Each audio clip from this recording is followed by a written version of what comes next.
অন্যায়ের হাত থেকে রক্ষা করবেন, আধিপত্যবাদীদের বিরুদ্ধে কিভাবে তিনি লড়ে যাবেন, এবং ব্যক্তি স্বার্থ চিন্তা করবেন না, ফ্যামিলি স্বার্থ চিন্তা করবেন না, এগুলোর ঊর্ধ্বে উঠবেন, আল্লাহর উপরে ভরসা রাখবেন, আল্লাহর সঙ্গে সাক্ষাতের প্রত্যাশা করবেন। সেই ন্যায়নিষ্ঠ হওয়ার, অন্যায়ের বিরুদ্ধে প্রতিবাদী হওয়ার, অসৎ কাজে বাধা প্রদান করার শিক্ষা ওসমান হাদি আমাদেরকে দিয়ে গেছেন। আলহামদুলিল্লাহ, আমরা দোয়া করি আল্লাহ তাআলা তার শিক্ষা আমাদের জীবনে ধারণ করার তৌফিক দান করুন, এবং আমাদের সবাইকে তার যে ভালো গুণগুলো আছে সেগুলো অর্জন করার। তার মতো আরো অনেক তরুণরা আমরা নিকট অতীতে দেখেছি, তারা দারুণভাবে নিজের কাজটা করে যেতে পেরেছেন, আদর্শ স্থাপন করতে পেরেছেন।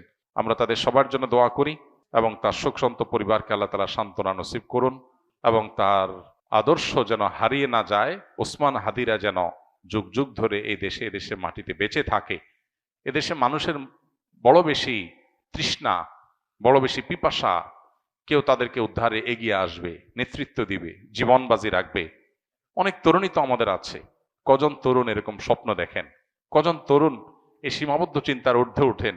ওসমান হাদি বলেছেন তার বাবা তাকে উদ্বুদ্ধ করেছেন, তার বাবা তাকে উৎসাহিত করেছেন, তার বাবা তাকে জেনারেল শিক্ষায় যেতে বলেছেন, অনুমোদন দিয়েছেন এই শর্তে যে তুমি অন্যায়ের বিরুদ্ধে লড়াকু সৈনিক হবে। তার পরিবার থেকে তিনি পরিপূর্ণ সাপোর্ট পেয়েছেন।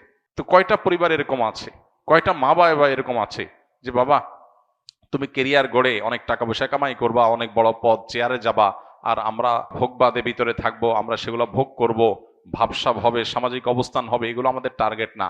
আমাদের টার্গেট তুমি মানুষ হও, ইমানদার হও, আল্লাহ ভীরু হও, আল্লাহ ছাড়া কাউকে পরোয়াকারী হইও না, সমাজটাকে পরিবর্তনের জন্য চেষ্টাটা করো।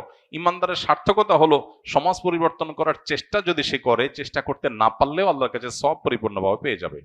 নবী করিম সাল্লাল্লাহু আলাইহি ওয়াসাল্লাম একটা হাদিস রয়েছে, কোন ব্যক্তি যদি শাহাদাতের আকাঙ্ক্ষা লালন করে, শাহাদাতের তামান্না লালন করে, কিন্তু তার মৃত্যু যদি হয় বিছানায় স্বাভাবিক মৃত্যু, শহীদ যদি সে হতে নাও পারে, আল্লাহর কাছে শাহাদাতের মর্যাদা সে পেয়ে যাবে।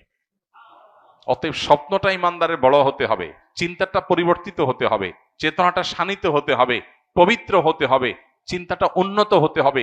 নিচু চিন্তা, সীমাবদ্ধ চিন্তা, ভোগবাদের চিন্তা, মোজমাস্তির চিন্তা, শুধুমাত্র হাসি তামাশার চিন্তা, এটা মুসলমানের চিন্তা হতে পারে না।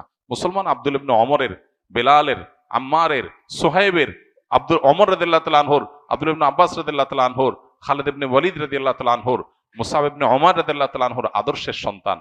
তারা জীবন বাজি রেখেছেন, সব উৎসর্গ করে দিয়েছেন। আর ভোগ বিলাস এগুলো তো অন্য 10টা ছেলেও করতে পারে, আত্মত্যাগ সবাই করতে পারে না।